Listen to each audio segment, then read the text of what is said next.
اعوذ باللہ من الشیطان الرجیم بسم اللہ الرحمن الرحیم الحمدللہ رب العالمین والصلاة والسلام علی اشرف الانبیاء والمرسلین وآلہ الطیبین الطاہرین۔ ناظرین محترم، السلام علیکم۔ سب سے پہلے میں آپ کے سامنے مولا متقیان امیر المومنین علی ابن ابی طالب علیہ السلام کے ایام شہادت کے سلسلے میں تعزیت و تسلیت پیش کرتا ہوں۔ یوں تو مولا متقیان ہر نہج سے اس عالم بشریت کے لیے مشعل ہدایت ہیں۔ ان کی زندگی کا ہر پہلو ہمارے لیے نمونۂ عمل ہے۔ آپ نے جو اپنی سیرت رکھی، جو بھی گفتار تھی، ہر چیز میں ہم ایک نمونۂ عمل تلاش کر سکتے ہیں۔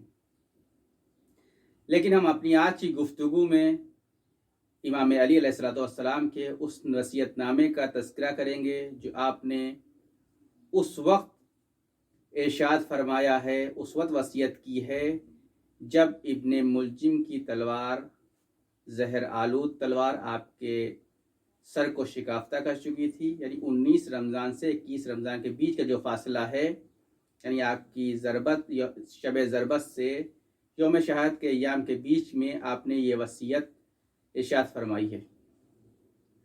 یہ وصیت کس لحاظ سے اہم ہے؟ اس کی وجہ یہ ہے کہ جب ہم معصومین کی احادیث کا مطالعہ کرتے ہیں تو شاید امامین صادقین علیہم السلام کے بعد سب سے زیادہ حدیثیں اگر کسی معصوم سے نقل ہوئی ہیں تو وہ شخصیت ہے مولا متقیان کی، چاہے وہ گفتاری صورت میں ہو، چاہے وہ نوشتاری صورت میں ہو۔ اس کا ایک چھوٹا سا نمونہ جو ہے وہ ہے نہج البلاغہ، جو آج ہمارے سامنے موجود ہے۔ لیکن کیوں میں نے اسی وصیت نامے کو لیا ہے؟ اس کی وجہ یہ ہے کہ جب ہم دیکھتے ہیں جن کریٹیکل، سینسیٹیو اور حساس حالات میں ان کو بیان کیا گیا اس وصیت نامے کو، اور جن موضوعات کو اس وصیت نامے میں اٹھایا گیا وہ بہت اہم ہیں۔ اسی وجہ سے میں نے آج اس وصیت نامے کو اپنا عنوان سخن قرار دیا ہے۔ اس کے اوپر ہم آج ایک اجمالی نظر ڈالیں گے۔ مولا متقیان کے وصیت نامے میں اہم ترین چیز جو ہے، جب وصیت شروع کرتے ہیں مولا تو ایک چیز جو فرماتے ہیں وہ بہت اہم ہے۔ وہ کہتے ہیں یہ میری وصیت ہے حسن و حسین کے لیے اور ہر اس شخص کے لیے جس کے پاس یہ وصیت نامہ پہنچتا ہو۔ یعنی کیا؟ یعنی یہ وصیت فقط مخصوص حسن و حسین سے نہیں ہے، بلکہ اس میں ایسے کچھ اجتماعی پہلو ہیں، ایسے کچھ معرفتی پہلو ہیں جو ہر انسان کے لیے مشعل راہ بن سکتے ہیں۔ اس وصیت نامے کا جب ہم پورا مطالعہ کرتے ہیں تقریباً 15 سے 20 ایسے نکات ہیں جس کی طرف مولا متقیان اشارہ کرتے ہیں، جیسے تقوی اختیار کرو، امر بالمعروف کرو، یتیموں کا خیال رکھو۔ یہ وہ تمام موارد ہیں جو امام علی علیہ السلام نے بیان کیا، لیکن میں یہاں پر آج صرف اور صرف 3 نکات کی طرف اشارہ کروں گا۔ یہ نکات وہ نکات ہیں جو ہماری آج کی زندگی میں ایک اسلامی سماج میں، ایک اسلامک لائف اسٹائل میں معاون ثابت ہو سکتی ہیں۔ اگر ان کے اوپر عمل کیا جائے تو ہمارا سماج، ایک مومن سماج، ترقی کی بلندیوں کو چھو سکتا ہے۔ سب سے پہلا نقطہ جو مولا متقیان بیان فرماتے ہیں وہ یہ ہے کہ وہ وصیت کرتے ہیں مومنین سے کہ مومنوں ایک دوسروں سے ملاقات کرو، ایک دوسرے گھروں میں رفت و آمد کرو، ایک دوسرے کو ہدیہ دو۔ اس سے دلوں میں محبت پیدا ہوتی ہے، اور جس سماج میں محبت ہو وہ سماج مستحکم اور محکم سماج ہوا کرتا ہے۔ دوسرا نقطہ جو مولا متقیان اپنی اس وصیت میں جس کی طرف اشارہ کرتے ہیں وہ ہے پڑوسیوں کے حقوق کے سلسلے میں۔ ایک آئیڈیل سماج کی تشکیل کے لیے ضروری یہ ہے کہ پڑوسیوں کے بیچ میں لڑائی جھگڑا نہ ہو، ان کے بیچ میں محبت کا ماحول ہو۔ اسی سلسلے میں مولا متقیان فرماتے ہیں کہ پیغمبر اسلام صلی اللہ علیہ وسلم نے پڑوسیوں کے بارے میں اتنی زیادہ تاکید کی کہ ہم کو یہ لگنے لگا کہ پڑوسی ایک دوسرے سے میراث میں حقدار ہوں گے۔ یعنی کیا مطلب؟ یعنی جیسے ایک بھائی دوسرے بھائی کی میراث میں حقدار ہوتا ہے، جیسے ایک قریبی دوسرے قریبی کی میراث میں حقدار ہوتا ہے، ویسے ہی رشتہ ہونا چاہیے ایک پڑوسی کا دوسرے پڑوسی سے۔ ہمارے سماج میں یہ نہیں ہونا چاہیے کہ ایک انسان کو یہ نہ پتا ہو کہ ہمارے پڑوس میں کون رہ رہا ہے، اس کو یہ نہ پتا ہو کہ ہمارے پڑوسی کا طرز عمل کیا ہے، ہمارے پڑوسی کس حالات میں جی رہا ہے، ہم تو کھاتے رہیں، ہم کو اس سے کوئی مطلب نہ ہو۔ نہیں، اسلام اس بات کو نہیں سکھاتا ہے۔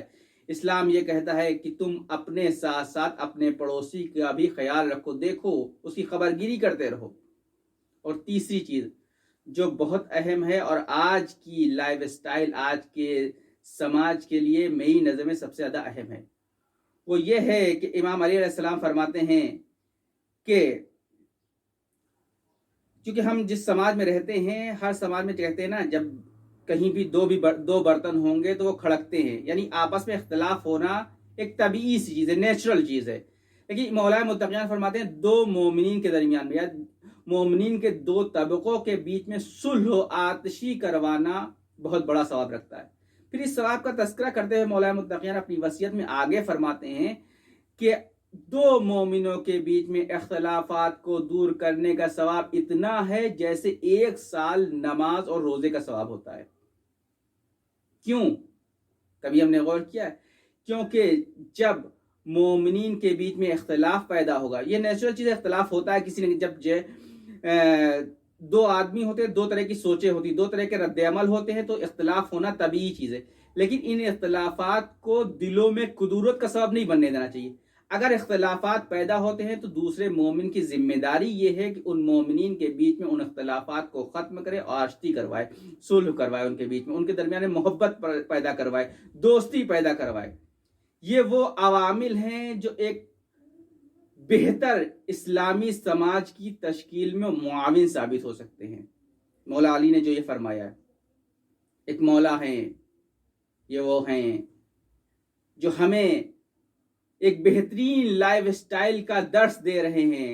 وہ بتا رہے ہیں دنیا میں اگر عزت مندانہ، قدرت مندانہ زندگی بسر کرنی ہے تو کیسے، کن عوامل کو ہم اپنائیں تاکہ زندگی ہماری عزت مندانہ ہو سکے۔ آج 20 رمضان ہے، تمام مومنین مولا کے چاہنے والے، مولا کے غم میں عزادار ہیں۔ آج کی رات شب قدر کی رات ہونے والی ہے۔ تمام مومنین خدا کی بارگاہ میں دعا کریں گے، اپنی اگلے سال آنے والی زندگی کے لیے دعائیں مانگیں گے۔ آج تقدیریں لکھی جانا ہے، جس ایام میں سارے مسلمانوں کی تقدیر خداوند عالم لکھ رہا ہے، اس ایام میں زینب و ام کلثوم و حسن حسین کی تقدیر میں یتیمی لکھی جا چکی ہے۔ روایت کہتی ہے کہ شب ضربت مولا متقیان عبادت کر رہے ہیں، جب سحر کا وقت نمودار ہونا شروع ہوا تو میرا مولا کبھی گھر کے باہر جاتا ہے، کبھی اندر آتا ہے، کبھی باہر جاتا ہے، کبھی عجیب سی کیفیت طاری ہے مولا کے اوپر۔ تو بیٹی نے پوچھا بابا آج کیا ہو گیا ہے؟ آپ ایسے تو پریشان تب بھی نہ ہوا کرتے تھے جب بڑے بڑے سورماؤں سے جنگ پر جایا کرتے تھے۔ تو مولا نے فرمایا اے میری بیٹی تو کیا جانے آج علی کس کی بارگاہ میں جانے والا ہے۔ صبح نمودار ہوئی، مولا مسجد میں پہنچے، ابن ملجم کو بیدار کیا۔ ابھی نماز کی حالت ہے کہ ابن ملجم کی تلوار چلی، فضا میں آواز گونجی کہ ارکان خدا منہدم کر دیے گئے، اے حسن حسین دوڑو، علی شہید کر دیے گئے۔ علی کو گھر لایا جاتا ہے، راستے میں ہیں، ایک دفعہ کہتے ہیں بیٹا حسن جو میرے ساتھ آنے والے ہیں ان سے کہہ دو واپس چلے جائیں، کیونکہ مجھے اس حالت میں جب میری بیٹیاں دیکھیں گی تو ان کو نالے و شیون کی فریاد میں نہیں چاہتا ان کے کانوں تک پہنچے۔